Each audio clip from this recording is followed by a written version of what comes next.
First story. Parents supported sister cheating with my boyfriend, saying she is pregnant and they can't abandon her, so I cut ties with them and went to see them. My mom had the audacity to invite me to my sister's wedding to save their image, so I exposed my sister's cheating to the whole family. Now that my father has died, they didn't even tell me. Using a burner account, I don't want people at my workplace to find out about this, and my original account will easily give away who I am. My parents did not have a favorite child growing up. I am now 24 and, up until 2 years ago, was in a relationship with a guy I met in college. I introduced him to my family 2 years ago, and my parents did not really like him because of our cultural differences, but we were not rude to him. My sisters, now 22 and 11, enjoyed his company and welcomed him as part of our family, which made me overjoyed. For context, this guy and I worked in a different city and had been there for just 2 days. We did not live together because I come from a culture that sees it as a sin, and we could not get a place together before we were married. After the meeting with my family, we left within 2 days. 3 months after this meeting, I was at my boyfriend's place, and while he was in the washroom, there was a notification on his phone. Normally, I don't look through his phone, but that day, I didn't know what happened, and I did it. It was my sister's message. I went through their chats, and they were full of sexual and flirty texts.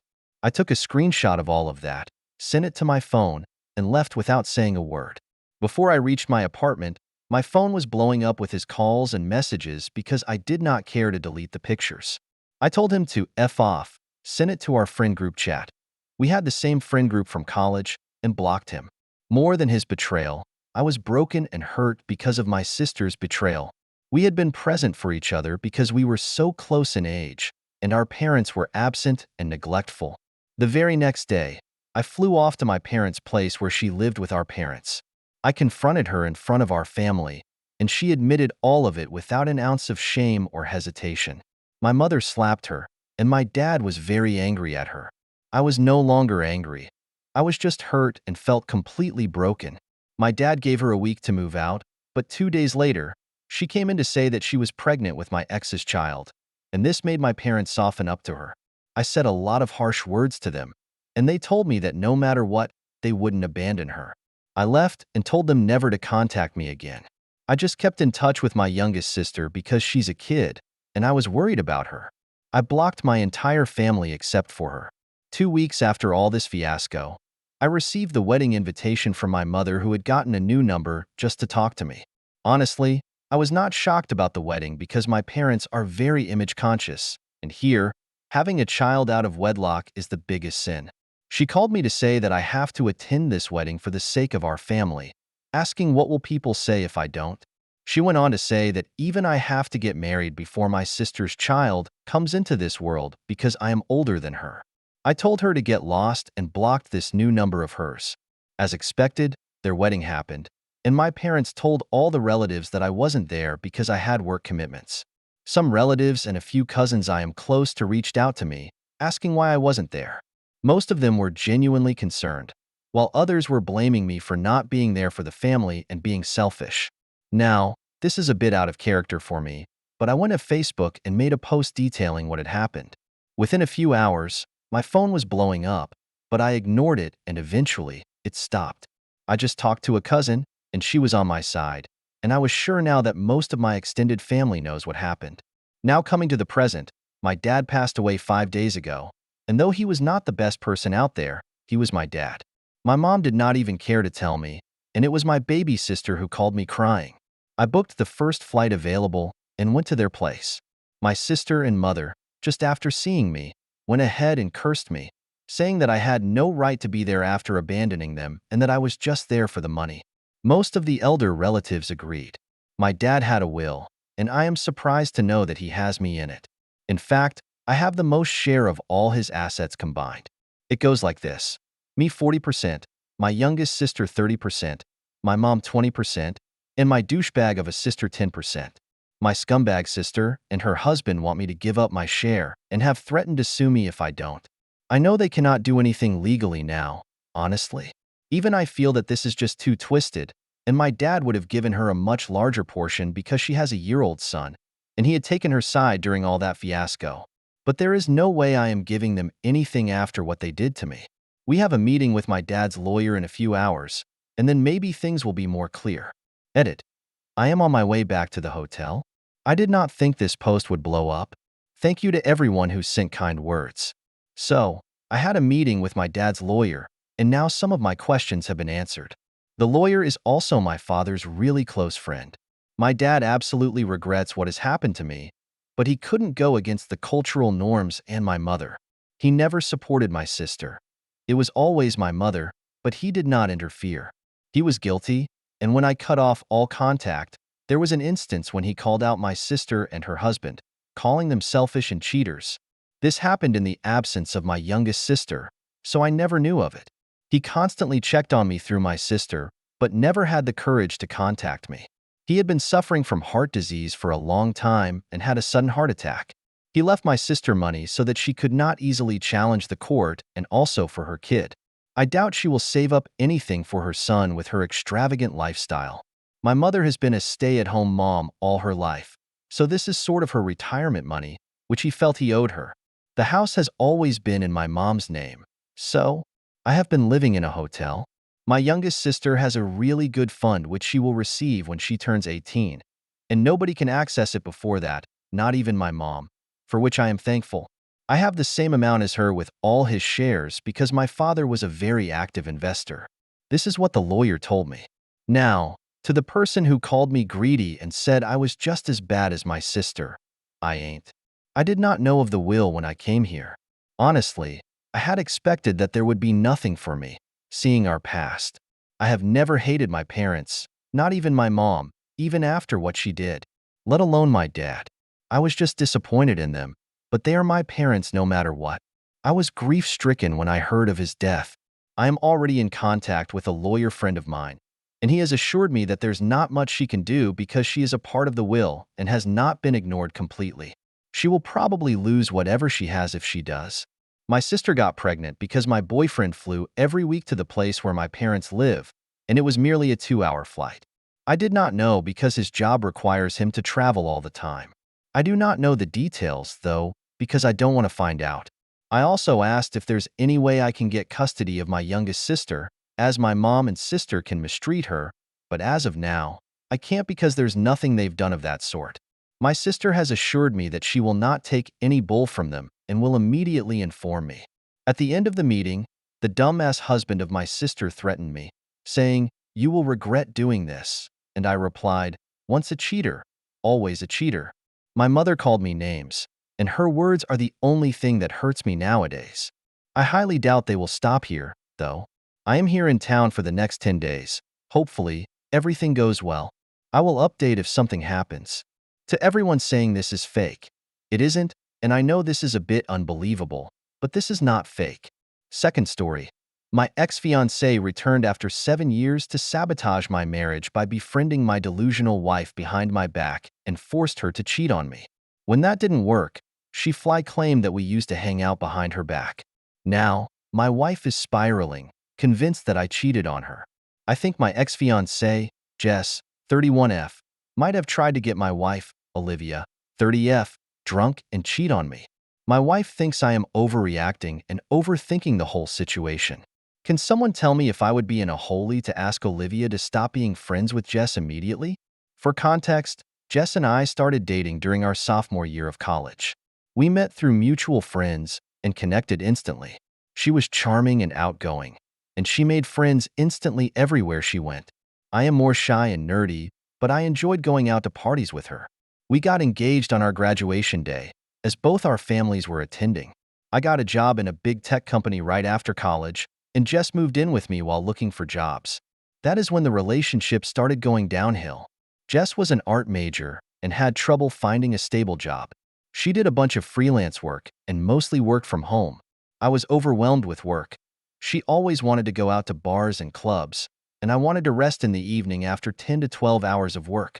I was okay with her going out with friends alone, and I would sometimes tag along on the weekend. It bothered me that she was still in her party girl phase. She complained that I was becoming boring and should enjoy my early 20s before we settled down. I was also not happy with the friends she hung out with, as there was a lot of drinking and drug use. Even when I went out with her friends, She would be extremely flirty with guys in her friends group. Her excuse was always that she gets flirty when she is drunk or is just joking. I had enough and decided to call off the engagement after 2 years, as we were just different people at that point. The breakup was messy, and she kept trying to get back with me for almost a year. There were some instances where Jess may not have acted in her best judgment, and I blocked her from all my social media. I did not want to deal with the drama and wanted to move on. I also got a transfer to another town around that time and never heard from Jess again. This is when I started dating my wife, Olivia. My wife was the exact opposite of Jess. She was very soft-spoken and a homebody like me. She knew I was engaged before, and we dated for 3 years and have been happily married for 2 years now. However, one of the sticking points we always had was Thursday nights. 3 of my closest college friends are now scattered all across the country, and we generally play a video game together on Thursday evenings since our college days. Olivia complained that she got bored during that time. About 6 months ago, Olivia told me she got a Facebook invite for a group where they had painting and wine nights on Thursdays. It was mostly 8 to 10 women who got together at someone's house and spent the evening painting, drinking wine, and gossiping. According to Olivia, it was just a few housewives and divorcees, and they welcomed her. One of the women's names was Jess, but I did not think much of it. 2 weeks ago, Olivia told me it was Jess's birthday, and they wanted to a ladies' night at a club. Olivia hates loud music, but Jess convinced her to come for dinner and some drinks on that night. I got a call from Olivia at 10 p.m., asking if I could come and pick her up. I could tell something was wrong and immediately left to pick her up. I went to the bar and went in to pick up Olivia. I was shocked when I realized that her friend Jess was my ex-fiancée. She also looked surprised to see me there. I was polite and said hello to everyone, but Olivia wanted to get out of there as soon as possible. After we got in the car, I told Olivia that Jess was my ex-fiancée, whom I had not seen for almost 7 years. Olivia was shocked to hear it, and she did not know about it. It was crazy since I did not even know she lived in the same city as us. Olivia told me Jess was the one who had started the painting group. She had divorced her husband 2 years ago and moved to our city for a fresh start. The reason she called me was because she was getting uncomfortable with the situation at the bar. Since Jess and one of the other women were single, they kept on encouraging guys to hit on them and inviting them over to their table. Jess was trying to get everyone drunk and was asking Olivia to open up and have fun. She was constantly hyping up Olivia to 2 of the guys who bought them a round of drinks. At this point, Olivia excused herself to go to the restroom and called me to pick her up. I am not happy with the situation, but I am also not mad at Olivia. I am just uncomfortable with Olivia hanging out with Jess. I told Olivia about it. She told me that she was never going to put herself in the same situation again with Jess or anyone else. Also, this friend group is the only real social life she has since we both live in a completely new city. She does not want to stop going to her painting nights with her friends. I brought up the thought that Jess could be acting in malice, but Olivia told me she did not think Jess would know I was her husband, as Olivia never showed my picture to anyone in the group. She also said that it's been 7 years since we broke up. Jess is a kind person, and I should not judge her based on one night when she was drunk. She still wants to stay friends with Jess. On one hand, I do not want to separate Olivia from her friends, but my gut is telling me something is off in this situation. Besides, it feels weird to have my ex be friends with my wife. Am I the a-holy to want Olivia to stop being friends with Jess because of my gut feeling, or should I just let it go as it's Olivia's call to action? Relevant comments. CMT 98, 861 info. Did Olivia tell this group that she was married? Because if Jess knew she was married and was trying to get her to cheat on you, even if she didn't know it specifically, then that is really, really scummy. She should not be hanging out with friends who encourage her to cheat on her spouse. Yes, I know this because one of the ladies in the painting group lives in our neighborhood, and she knows me as Olivia's husband. Plus, her Instagram and Facebook have all our pictures together. I also felt the same about Jess's behavior. She made her uncomfortable to the point where she had to call me to pick her up. She who knows NTA, but you need to remain low-key and let Olivia process this information. The paint and wine nights are harmless, and the birthday bar night could just be a one-off, and Olivia may choose not to participate in one ever again. She also knew how to handle the situation on her own, so she's not vile or naive. Fresh off the turnip truck, trust your wife. If she gets any mean girl vibes off of Jess, she'll know how to deal. That is the approach I am taking for now. I do not really have any reason not to trust Olivia. It's Jess who I don't trust. However, I do not want to come out as an unholy and appear insecure by asking her to stop seeing Jess and, as a consequence, avoid her friends group. She does not have a lot of friends and seems to enjoy being with others, plus the other women in her group seem to be nice. Olivia told me it was a lesson learned for her, and she would not put herself in situations where she went to bars alone. She felt Jess did not act inappropriately since she is single and is allowed to flirt with guys. Olivia just felt uncomfortable and removed herself from the situation. Update: 3 months later, I posted about how my ex-fiancé tried to get my wife to cheat on me. 3 months ago, things have been good since then, but last week has been crazy, and I wish my wife were not as naive as to let Jess back into our lives. I really need help with what I can do at this point. For reference, I broke up with my ex-fiancé just 7 years ago and have been together with my wife for 5 years, married for 2. After the night of Jess's birthday, where she tried to get my wife drunk and flirt with strangers, I had a long conversation with my wife. I laid down why I was uncomfortable with her hanging out with Jess. My wife agreed with most of what I said, but she feels that enough time has passed, now that we can let things go. She also talked to Jess, and she told her that she had no idea about me, and that it was just a happy coincidence. Jess also insisted to my wife that she move on with her life after our breakup and find love, but unfortunately, the marriage did not last. She told Olivia that maybe we could all go out for dinner together and clear out the issues. Jess also insisted that she was just having fun at the bar and apologized to my wife if her drunken behavior made her uncomfortable. My wife asked me if I would be okay with their friendship, as she has not found a social group in the new town for a long time, and Jess seems like a changed person. She also told me that she would only meet these women during her art night and not go out on girls' nights or trips. I felt that as long as Olivia was comfortable, I should not have any reason to be worried. We also had dinner with Jess once, and Jess was very friendly. She told me about what happened in her marriage and how she is on her healing journey right now. She also apologized to me for her behavior during our last few months together. Jess also now owns a business and works as a freelance artist and graphic designer. I was also gracious, as we were just 23, and I harbored no ill feelings. My wife also started hosting art nights at our place once a month or so, and I had to move to my office for my game nights. Last week, after the art night, Jess and one other lady hung back, and we were all drinking wine and chatting. The other lady was asking questions about Jess and me. Jess told her that it was old history, and I had no contact with Jess for 4 years. That was the reason she had no idea about Olivia. Olivia looked at me and asked Jess, "You mean 7 years ago, right?" Jess said no, and that was when we broke up. However, we met every time I came back to my hometown. I thought she was drunk, so I corrected her again that it was 7 years ago, and she was misremembering things. Jess said it may be, and we moved on. The next day, Jess sent a bunch of photos to my wife of me and Jess hanging out. They were just innocent photos like us having dinner at a music festival, working out together, etc. The weirdest part was that I had a few tattoos on my body that I got after I broke up with Jess. I also never owned the clothes the person in the photo was wearing. Even the photos were time-stamped to 4 years ago, Christmas 2019. Olivia freaked out because we started dating in summer 2019. I did make a trip alone to my hometown for Christmas 2019. However, I never met Jess. She started asking me why I did not tell her about meeting Jess. I tried to tell her that these things never happened, but she does not believe me. She also called Jess, and Jess told her that we met because I was back in town. However, we were just platonic at that point, and that's not what my wife is thinking. I confronted Jess, and she told me that I was stupid to not tell Olivia about meeting her, and also not tell her about Olivia. She says that I told her I was still single. Olivia is very angry at me. She is not believing a word I am saying. I kept on telling her that I had not seen her for 7 years.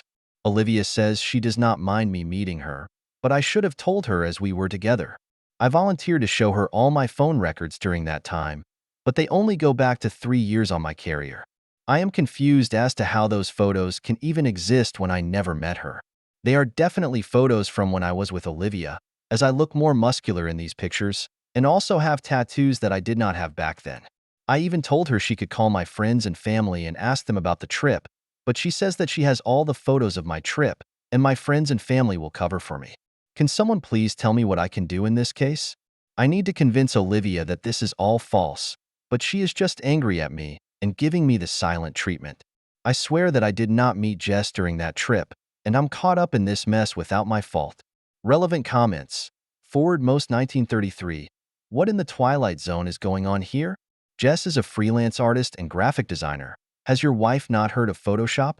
Olivia is really naive to believe Jess has good intentions here. I suggest you remove Jess from your lives immediately. You and your wife need to focus on your relationship. Jess knows exactly how to drive a wedge between you two, using your wife's longing for friends, naivety, and kindness against her. This is only going to spiral further if Jess continues to be in your lives. I'd also be more upset at Olivia for believing her friend or your ex over her husband. I tried to convince my wife that it might be Photoshop. My wife wants to believe me, but after watching the photos and checking every possible thing, she does not trust me anymore. I also tried to find any inconsistencies in the photos that might make it seem that way. However, everything just looked right. Even the letters in my tattoos on my arm look correct in one of the pictures from the gym where I am in workout clothes. OP is directed to upload photos to a site that tests for Photoshop artifacts. AEL, your ex's deceit is unsettling, but your priority should be regaining your wife's trust. Open up, provide evidence, and emphasize your honesty. Clear communication is your best tool in this situation. I am trying to find any contradicting evidence. My wife is open to listening to me, but she also has pictures in front of her that show otherwise. If I were in her shoes, it would be hard not to believe them. MAR-friendly also, the metadata from the digital photos should provide enough proof. Your ex is a graphic artist. She likely knows her way around photo editing software. Let's also not forget AI images and how convincing they can be. I checked for metadata. I am also in tech and checked everything I could. Everything, including pixels around my face, looks correct. Nova Prime 1988. Look, if your wife is willing to believe Jess after everything she has done, then you are honestly better off without her. Olivia's desperate need for friendship is blinding her to what's going on. This would honestly be a deal breaker for me. What's just going to accuse you of next? False abuse accusations? Olivia is not going to have your back. This isn't something therapy is going to fix. Your wife trusts your psychotic ex over you. The relationship is already done. Protect yourself and move on from both of them. I would also consider speaking to the police about the harassment from Jess because I think this might get worse before it gets better. Possibly even hire someone to confirm edited photos. I understand my wife, and those photos look real. Also, what I do not get is that she is accusing me of just platonically hanging out with her and nothing more. She told my wife that it was nothing, and we just hung out a few times when I met her. I do not know what her endgame is here. Also, under no circumstances am I ready to lose Olivia. She is my better half, and I love her. I wish she trusted me a bit more and did not believe that I hung out with Jess for 4 years ago when we met. It is all just giving me a weird vibe. Aggravating tax 3539, because she's just planting a seed. Your wife will assume the worst without her verbalizing it. Over time, or maybe she will reveal that you both went to sleep, and she didn't say it before to not tear you both apart. You need to tell her she's bad news. She's a digital artist. Believe me, it's easy as hell to edit photos to look real. Add an AI to that, and you cannot tell them apart without a trained eye, and even that fails sometimes.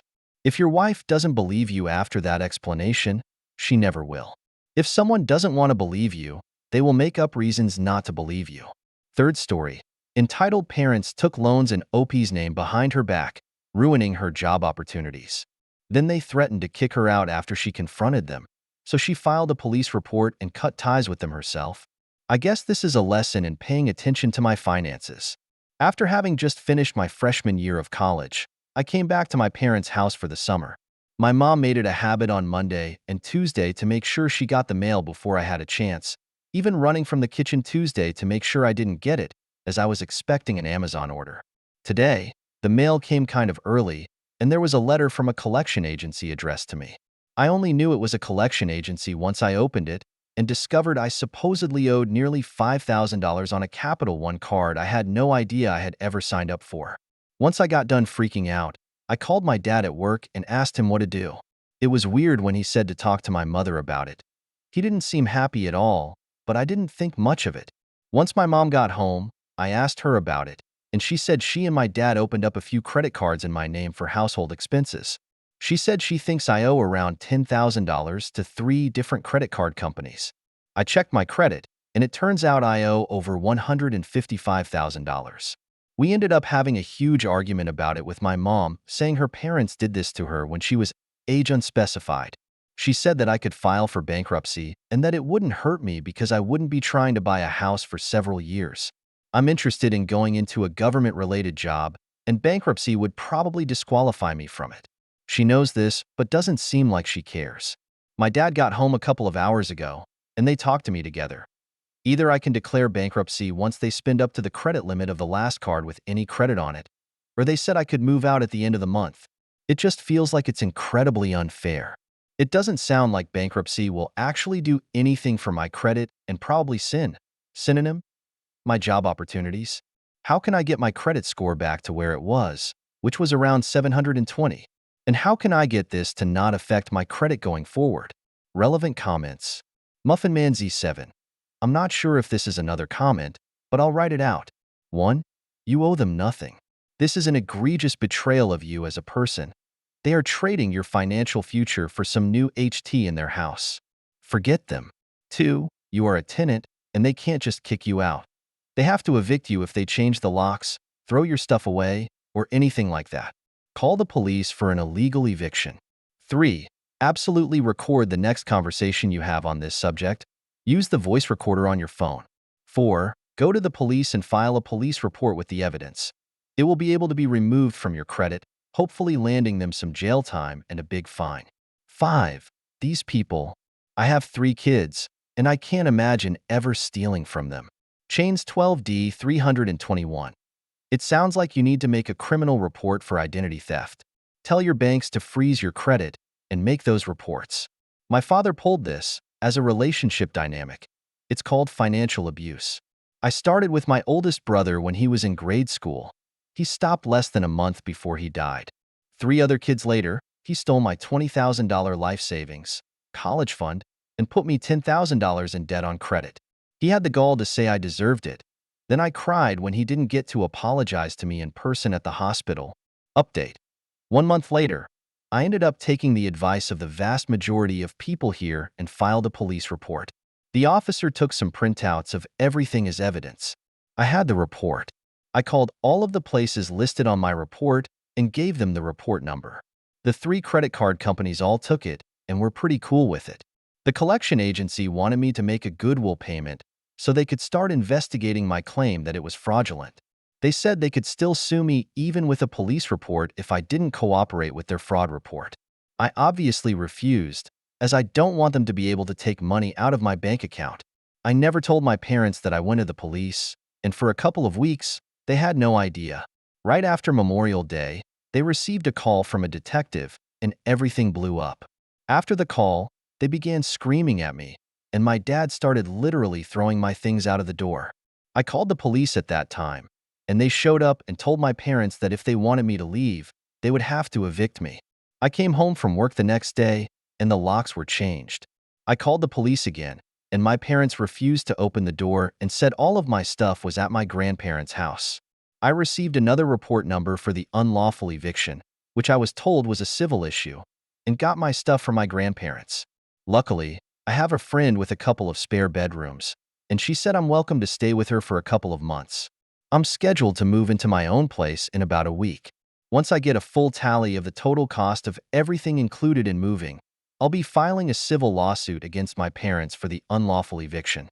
I was told by the same detective that my parents didn't seem very truthful with anything, and the state's attorney's office will be in contact in the next few weeks regarding identity theft charges. He said he believes they will likely prosecute, possibly as soon as this week. If that's the case, they, or more likely just my mom, will be issued a warrant and have to spend at least a night in jail. TechGoo 420.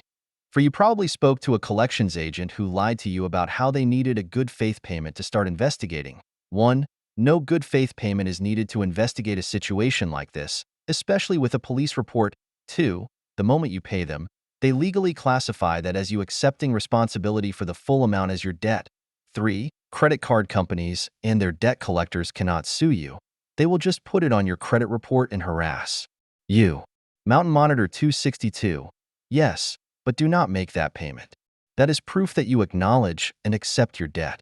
Dispute that debt to all 3 credit bureaus in writing and have the creditor show proof that you took this debt. Mr. Aloya Mithrax. The risk of being sued is exactly why they should not pay any amount of a debt that isn't theirs. Edit. I work in credit card fraud support. That was an extremely bad faith and unethical statement by the debt collector. They are likely third-party debt collectors. They don't care if it's fraud or are so used to people claiming fraud to get out of collections that they think they are cleverly engaging their way through the OP's lie.